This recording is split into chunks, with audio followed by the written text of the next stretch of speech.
Hello my dear friend, how are you? I hope you all will be fine. PK25NG के YouTube classes पर आपका बहुत बहुत स्वागत। आज हम आपको पता है कि इन दिनों हम राष्ट्रपति के को दी जाने वाली शक्तियों के विषय में चर्चा कर रहे हैं। इसी कड़ी में हम आगे बढ़ेंगे और आज हम बात करेंगे राष्ट्रपति को दी जाने वाली इमरजेंसी पावर के बारे में। तो चलिए शुरू करते हैं। भारतीय संविधान का भाग 18 राष्ट्रपति को आपात स्थिति से संबंधित कुछ शक्तियां प्रदान करता है, जिसमें शामिल है नेशनल इमरजेंसी, प्रेसिडेंट रूल एवं फाइनेंशियल इमरजेंसी। नेशनल इमरजेंसी का जिक्र आर्टिकल 352 में देखने को मिलता है, प्रेसिडेंट रूल का जिक्र आर्टिकल 356 में देखने को मिलता है तथा फाइनेंशियल इमरजेंसी का जिक्र आर्टिकल 360 में देखने को मिलता है। स्थिति क्या होंगे? यदि कोई देश बाह्य देश यदि हमारे यहाँ आक्रमण कर दे, ऐसी स्थिति में राष्ट्रपति इमरजेंसी की घोषणा कर सकता है।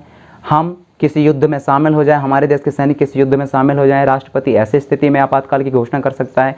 तथा तीसरा इसका आधार है आंतरिक विद्रोह, यानी कि सशस्त्र विद्रोह हो जाए, यानी कि भारत की जनता के किसी पर्टिकुलर भाग पर, पर्टिकुलर एरिया में जनता वहाँ भड़क जाए या हिंसा होने लगे, तो ऐसी स्थिति में राष्ट्रपति आपातकाल की घोषणा करता है। ये तीन ही आधार हैं।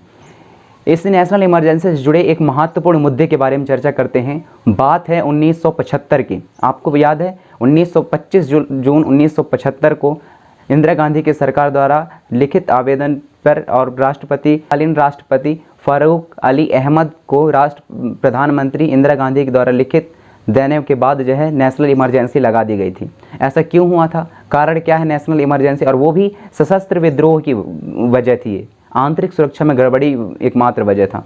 वजह क्या थी? सन 1971 में लोकसभा चुनाव हुए थे, जिसमें इंदिरा गांधी और उनके विपक्षी थे जय नारायण। तो उस 1971 में के लोकसभा चुनाव में इंदिरा गांधी विजय हुई थी, लेकिन 4 साल बाद जय नारायण ने इलाहाबाद हाई कोर्ट में चुनाव नतीजे को चुनौती दिया। जैसे ही जय नारायण ने चुनाव नतीजे को चुनौती दिए, उसका आधार क्या, जय नारायण ने उसका आधार क्या रखा?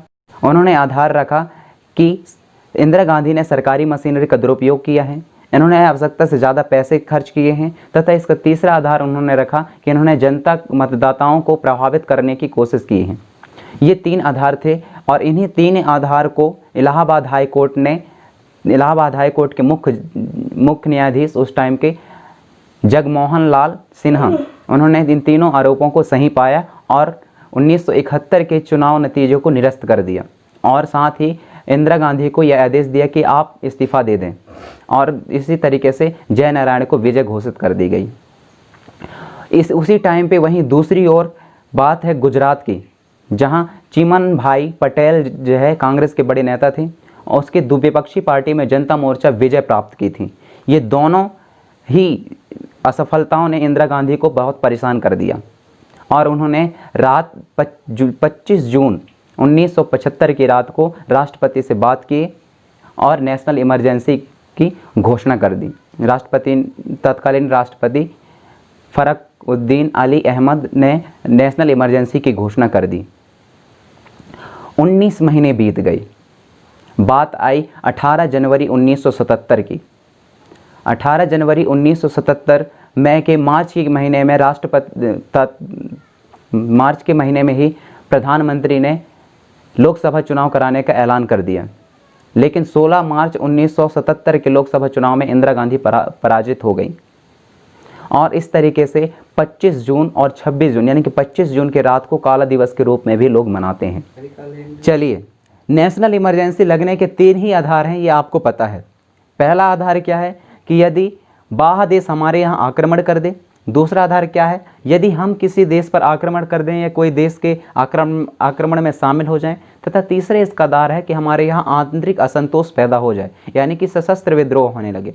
सशस्त्र विद्रोह क्या है, इसके बारे में कल हमने चर्चा किया था। अभी तक भारत में 3 बार नेशनल इमरजेंसी लग चुकी है। इनका डेट है 1962, यानी कि चीनी आक्रमण के समय, जब हमारे यहाँ के राष्ट्रपति डॉक्टर सर्वपल्ली राधाकृष्णन थे। दूसरा नेशनल इमरजेंसी 1971 पे लगी थी, जब पाकिस्तान आक्रमण की वजह से, और उस समय हमारे यहाँ राष्ट्रपति वीपी गिरी थे। तथा तीसरा इमरजेंसी हमारे यहाँ लगी थी 1975 में, और ये तीसरे वाले 1975 का जो नेशनल इमरजेंसी है, यह आंतरिक विद्रोह की वजह से लगी थी। आपको पता है 25 जून 1975 जब एक ऐसा डेट था जब हमारे यहाँ के तत्कालीन प्रधानमंत्री इंदिरा गांधी को कटघरे में, इलाहाबाद हाई कोर्ट के कटघरे में बुलाया गया था गवाही देने के लिए। कल इसके बारे में हमने विस्तार से चर्चा किया था। लेकिन नेशनल इमरजेंसी लगाने का और इसे ख़त्म करने की संसदीय प्रक्रिया क्या है, इसको भी जानना बहुत ज़रूरी है। तो चलिए समझते हैं। नेशनल इमरजेंसी एक बार लगने के बाद आपको 30 दिन के अंदर संसद से या सदन से सहमति लेना बहुत ज़रूरी है। यदि आप 1 महीने के अंदर ये सहमति उनसे नहीं लेते, तब आर्टिकल 352 कहता है कि वहीं आपातकाल की प्रक्रिया वहीं समाप्त हो जाती है। सहमति कैसे लोगे आप? सदन के कुल बहुमत सदस्य संख्या तथा उपस्थित व मतदान करने वाले के 2/3 बहुमत से आपको सहमति लेना बहुत ज़रूरी रहता है, तभी इसे आगे तक बढ़ाया जा सकता है। और नेशनल इमरजेंसी को एक बार सहमति मिल जाने पर यह 6 महीने के लिए इसकी डेट बढ़ जाती है।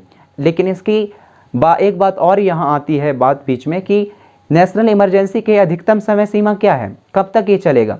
तो ये इसकी अधिकतम सीमा होती है अनंत टाइम तक। बस आपको ये ज़रूरी है कि आपको 6 महीना से आपको लोकसभा से, सदन से आपको सहमति लेना पड़ेगा। लेकिन एक क्वेश्चन यहाँ और उठ सकता है आपके सामने कि यदि उसी दौरान जब नेशनल इमरजेंसी लगी है और उसी दौरान लोकसभा भंग हो जाए, तब ऐसी स्थिति में क्या करेंगे हम?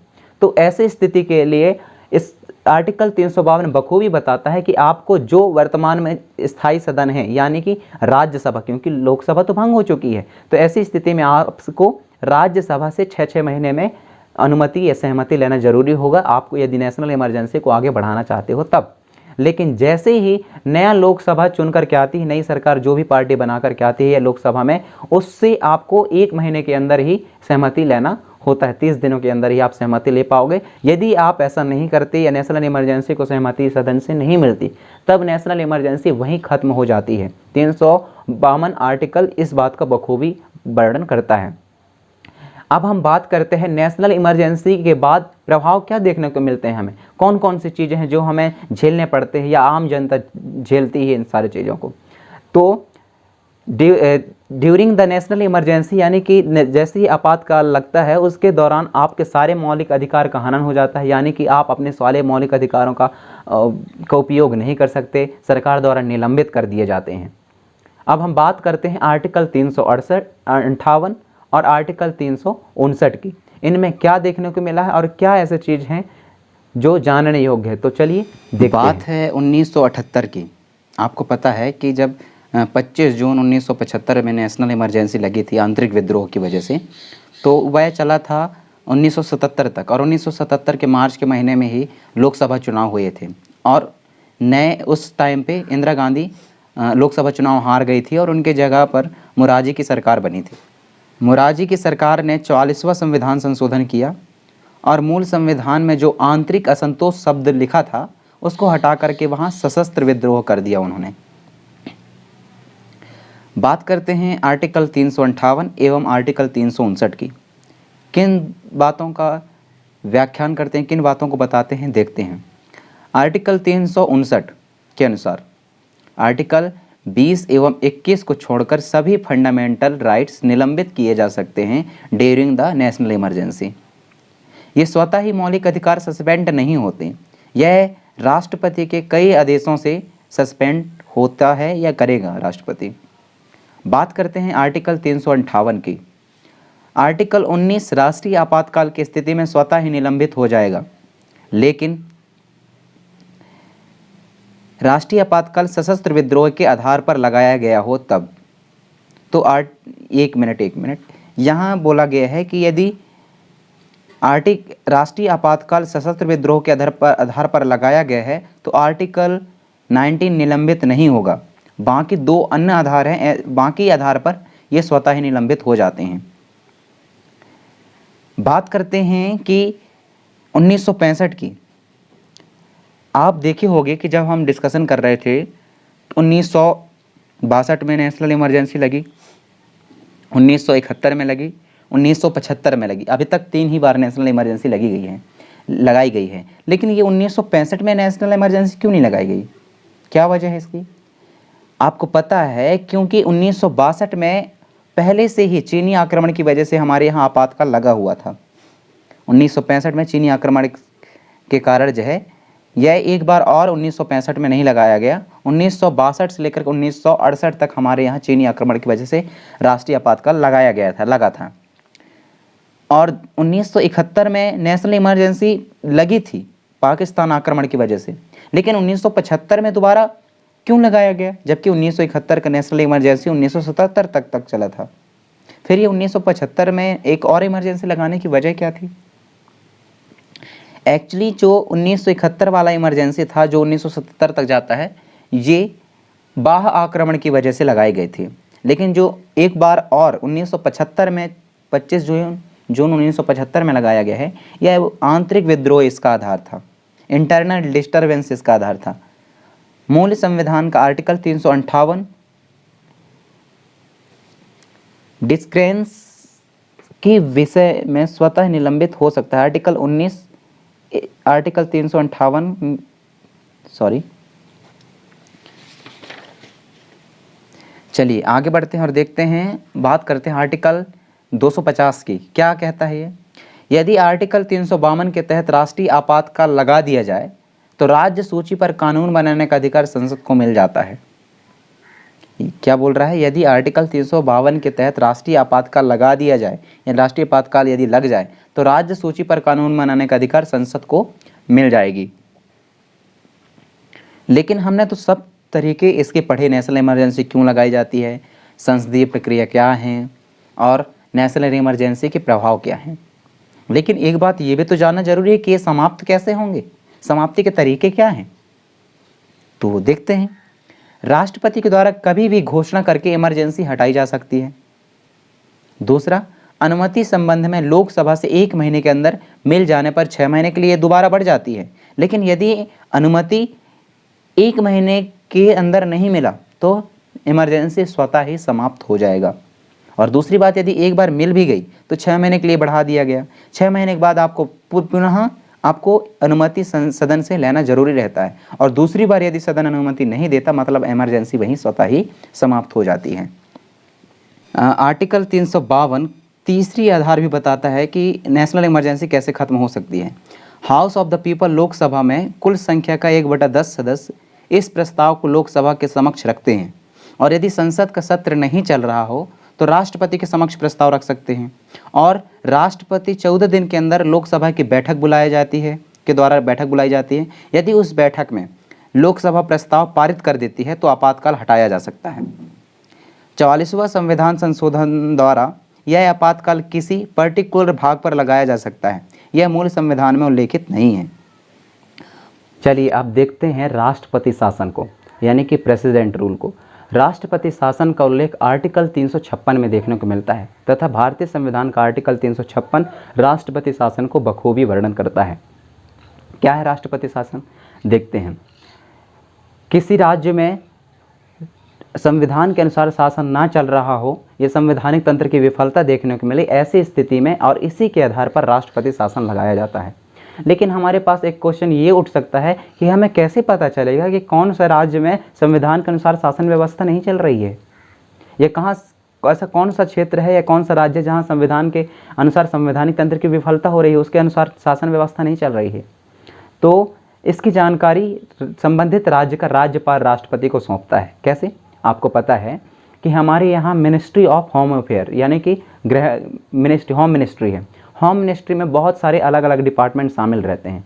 इनमें शामिल रहते हैं department of internal security, department of state, department of IB या रॉ, बहुत सारे डिपार्टमेंट शामिल रहते हैं। उसमें से जो डिपार्टमेंट ऑफ स्टेट है इसके अनुसार राज्यपाल संबंधित राज्य, हमारे यहाँ 28 राज्य हैं और 2 केंद्र शासित प्रदेश जहाँ विधानसभा है या जहाँ मुख्यमंत्री शासन चलती है, वहाँ का संबंधित राज्य का राज्यपाल हर 15 दिन में राष्ट्रपति को रिपोर्ट सौंपता है या पखवाड़ा में राष्ट्रपति को रिपोर्ट सौंपता है। ये रिपोर्ट संबंधित होती है कि इन 15 दिनों में हमारे यहाँ कितने मामले दर्ज हुए, कितने हमारे यहाँ एसटी एवं एससी से संबंधित मुद्दे थे जिनमें एफआईआर दर्ज हुआ, साथ ही कितने ऐसे मामले थे जो विद्रोह का कारण बने, या कितने ऐसे मामले थे जो आंदोलन या अनशन पर बैठे, आंदोलन या अनशन हुआ।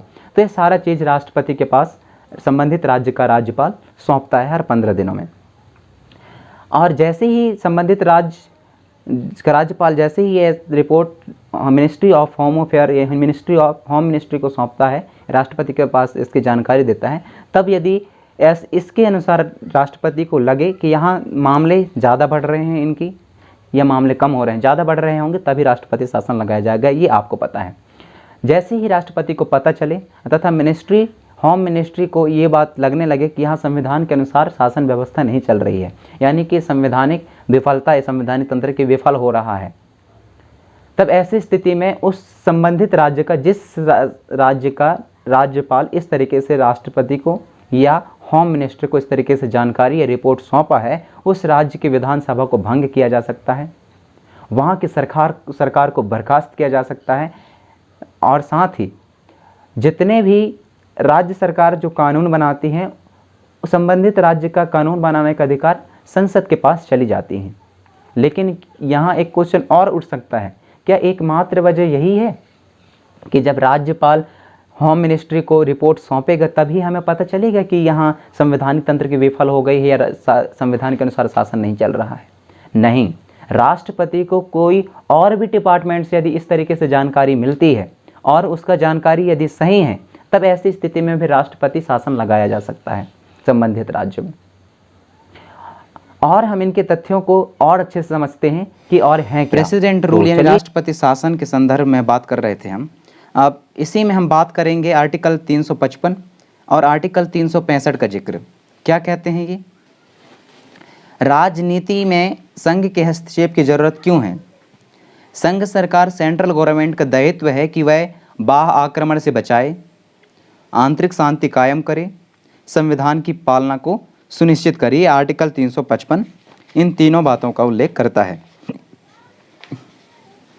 आर्टिकल 365 कहता है कि संघ सरकार राज्य सरकार को किसी भी प्रकार का आदेश दे सकती है, और यदि संबंधित राज्य उस आदेश को मानने से इनकार करती है तो ये माना जाएगा कि संबंधित सरकार राज्य में संवैधानिक तंत्र विफल हो गया है।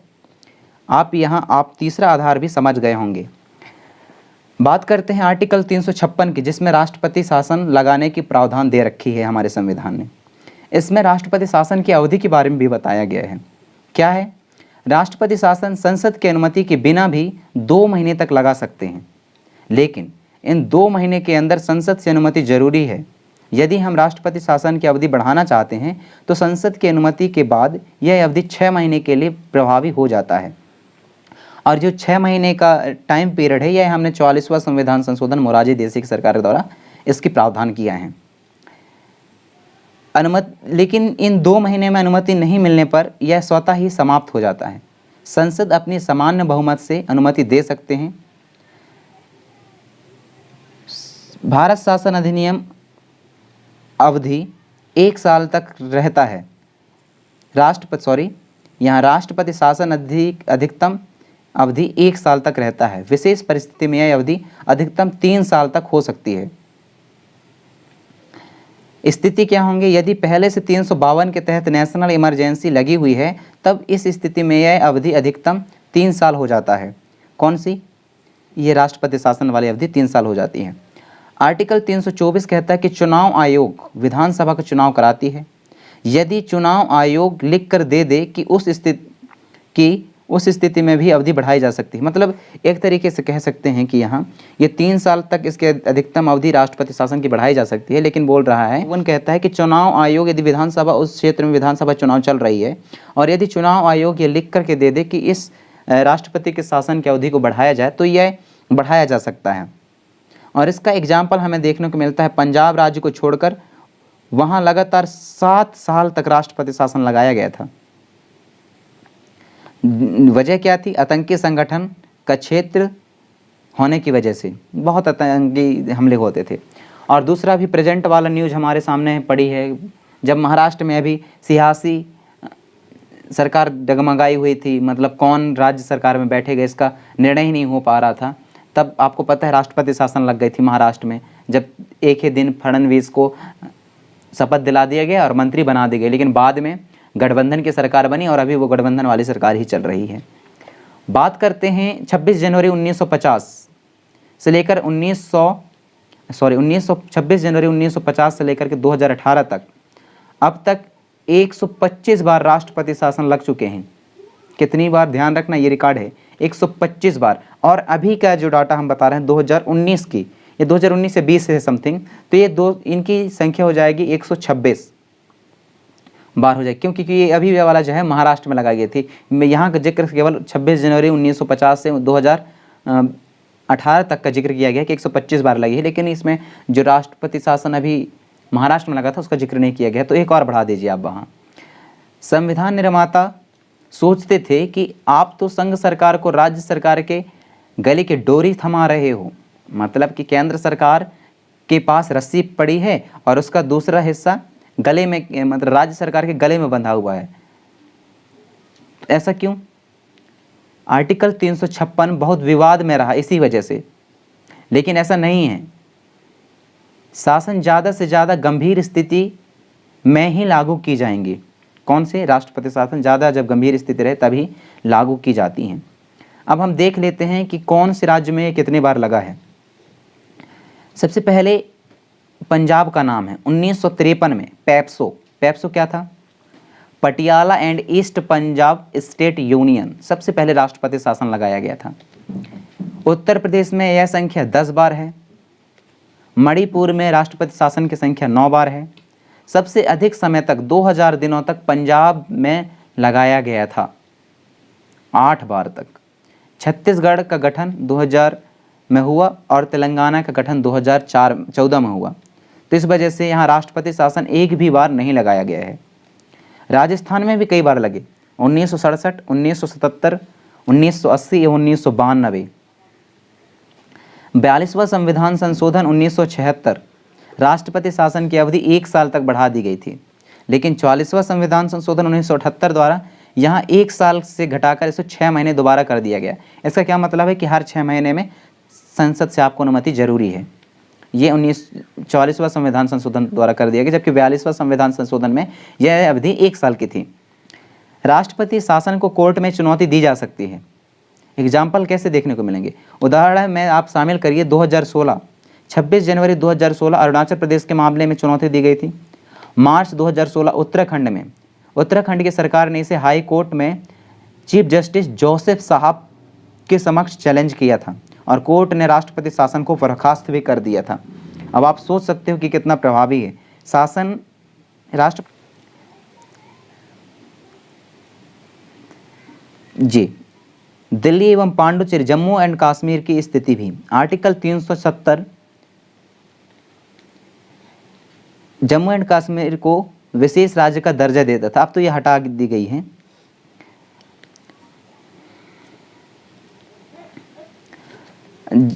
उससे पहले यानी कि जब हटा नहीं था, 5 अगस्त 2019 से पहले जम्मू एंड कश्मीर में विशेष राज्य का दर्जा देते थे और उसका अलग संविधान था। जम्मू एंड कश्मीर संविधान की धारा 92 कहते थे कि वहाँ राज्यपाल शासन लगता था और इसी की अवधि 6 महीने से ज़्यादा होने पर राष्ट्रपति शासन हो जाता था और ये नाम बदल जाता था।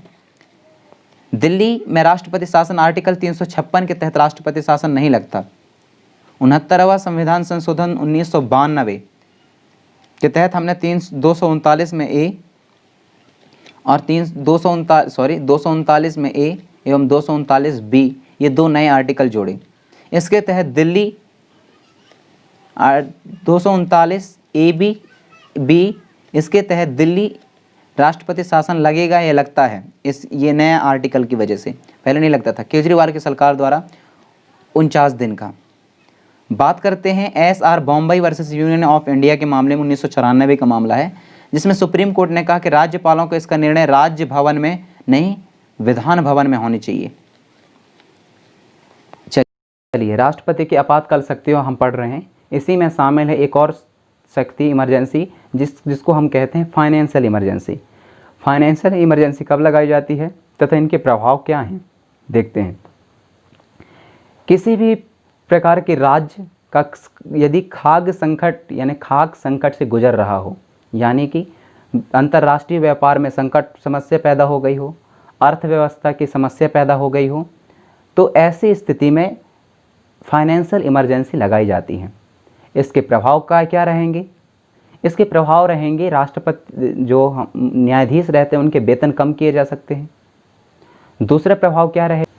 राज्य बजट संघ सरकार के अनुमति से लागू होंगे तथा ये फाइनेंशियल इमरजेंसी हमारे यहाँ अभी तक एक भी बार नहीं लगाया गया। अब हम देखते हैं कि फाइनेंशियल इमरजेंसी के विशेष अधिकार और क्या हैं और इससे संबंधित तथ्य और क्या हैं। तो चलिए देखते हैं। जब फाइनेंशियल इमरजेंसी लग जाती है तो उसके प्रभाव क्या देखने को मिलते हैं, विशेष अधिकार क्या हैं। आर्टिकल 361 कहता है कि पद से संबंधित कर्तव्यों के निर्वहन के लिए राष्ट्रपति व राज्यपाल को दोषी नहीं ठहराया जा सकता।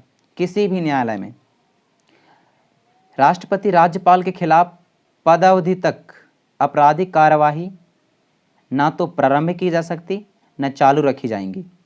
गिरफ्तारी या कारावास के लिए किसी भी न्यायालय द्वारा निर्देश नहीं दिए जा सकते। किसको? राष्ट्रपति और राज्यपाल को। पद ग्रहण से पहले या पश्चात अपने व्यक्तित्व क्षमता में किए गए कार्य के लिए पदावधि के दौरान न्यायालय में या सिविल प्रोसीजिंग में प्रारंभ नहीं किया जा सकता जब तक कि इसकी सूचना 2 माह पूर्व ना दी जाए।